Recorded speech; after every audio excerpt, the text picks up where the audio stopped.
down. You have no idea. Hela, the goddess of death, has invaded Asgard. Oh, I've missed this. You and I had a fight recently. Did I win? No, I won, easily. Doesn't sound right. Well, it's true. Asgard is dead. And it'll be reborn in my image. I thought you'd be glad to see me.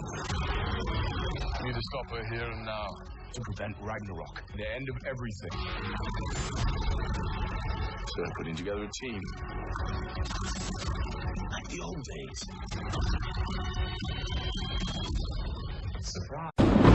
Aloha! This is Trinidad, the Island Man, your Island Man, coming to you live once again from beautiful Oahu, here in the state of Hawaii, bringing you, yes you, the best movie reviews on the entire island. And yes, let me just say that this is Trinidad, the Island Man, your Island Man, and I'm here today, Friday the 3rd, to give you my review of Thor Ragnarok. And remember our rating scale, it is shock a thumbs up. It's good to see, I recommend it. Shock a thumbs down, it's bad to see, it's junk, I don't recommend it. And, well, for Thor Ragnarok, it is a strong shock a thumbs up. You know, which should be no surprise. The early reviews for this movie, all the way from last week and 2 weeks ago, and even since it opened up, what, I think 2 weeks ago or last week, overseas, internationally, before it hit the U.S., it had already gained $100 million overseas. And that's not including what's going to be done here this weekend, you know, alone, which they're saying may be in the $130 million range, which is unheard of for any of the previous Thor movies. And let me just say, Chris Hemsworth, Tom Hiddleston, Mark Ruffalo, Kate Blanchett, Teresa Thompson, Jeff Goldblum, even Anthony Hopkins, everyone is wonderful in this movie. And although, you know, I guess, you know, it is Thor's movie still, but yet with so many people, you know, everybody seems to get a good slice of time. And definitely things are resolved between Loki and Thor, you know, in this movie, from where we had last left them and seen them all the way back, seems like many moons ago, in Avengers 2 Age of Ultron. You know, and again, Thor in Dark World, where Loki had replaced Odin, disguised himself as him, and taken the throne of Asgard, all under the nose of Thor himself, and, you know, the people of Asgard. Right away in this movie, you know, that is brought to light, that is brought to surface. We find out that 2-3 years Thor has been searching for the Infinity Stones, so that's why he wasn't around in, you know, Civil War. He hadn't even been on Earth for all those years. You know, his love of Jane is well over with. You know, and that is even commented in the movies, that she had dumped him. But so this is definitely a movie about loss, about refinding and reestablishing oneself and one's purpose in life. Thor finally comes to grip that, you know, Odin is gone, that he must confront Loki, that he must take the throne and rule Asgard, only to find out that his sister, Loki's sister, the secret daughter of Odin, Hela, has come back to take over and destroy not only Asgard, but all of the 9 realms. This is an amazing movie, and of course it encompasses, as everyone knows, 90% of the Planet Hulk story. You know, there could be easily another movie that takes place, kind of a prequel to this movie, all about Planet Hulk, and, you know, how Hulk had, ended up on this planet, had to do the things that he did for 2 years before Thor finds him on planet Skaar. This is an amazing movie, like I said. It is funny, it is dramatic, it is heartbreaking and sad all at the same time. The fight sequences are incredible, the effects are incredible.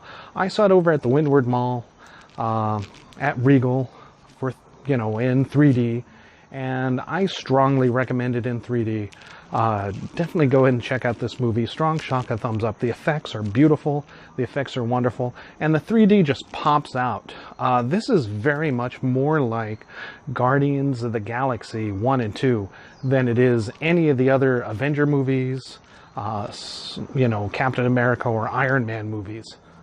And it was even funnier than Spider-Man Homecoming, which, really piled on the comedy.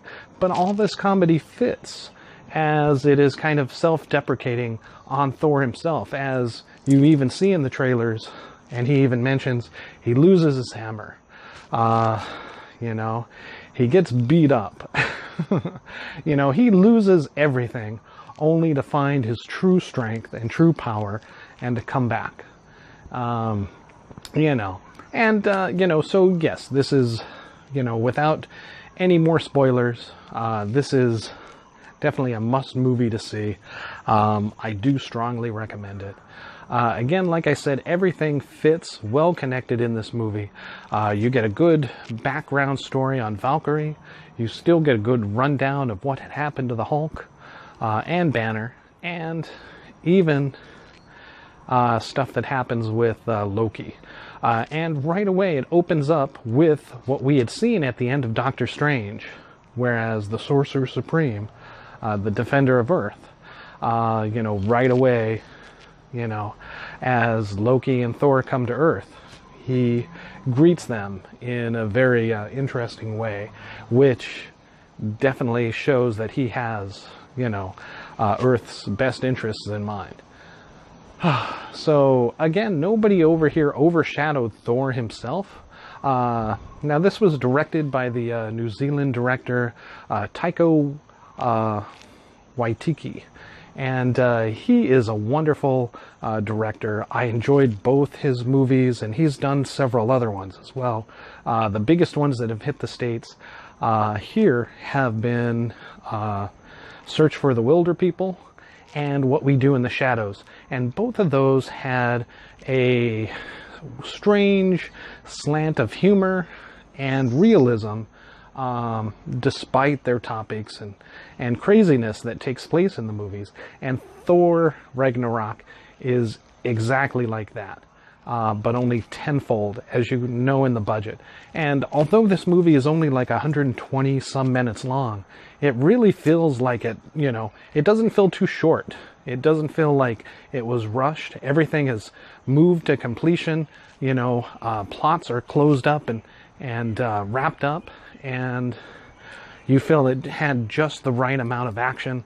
Everything from what you've seen in the trailers, Hulk and the big Ferris the Wolf taking him on, to Thor taking on and getting his hammer smashed by Hela, all the way to teaming up with Valkyrie, Hulk, and even Loki to combat them and, Sadar. I'd say that Marvel has really outdone themselves in this movie.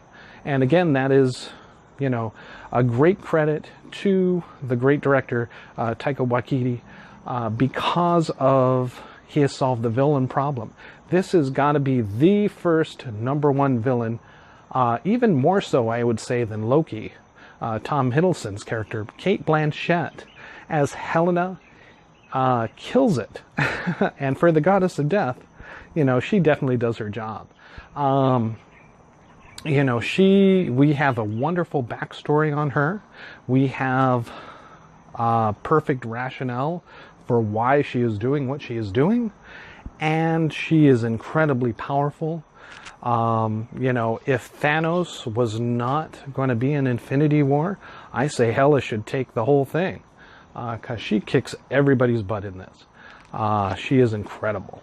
So yes, if you're looking for a powerful, well-defined, well-rounded, and a female villainess, this is the movie for you to see. Definitely check it out. Thor Ragnarok. I can't say enough about it, but I won't say any more because you've really got to see this movie. You've got to experience it for yourself. Strong chuck a thumbs up.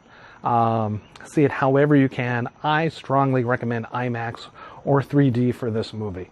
It's that good. All right. Thank you so much. It's Trinidad, the Island Man, your Island Man. Wishing you an aloha.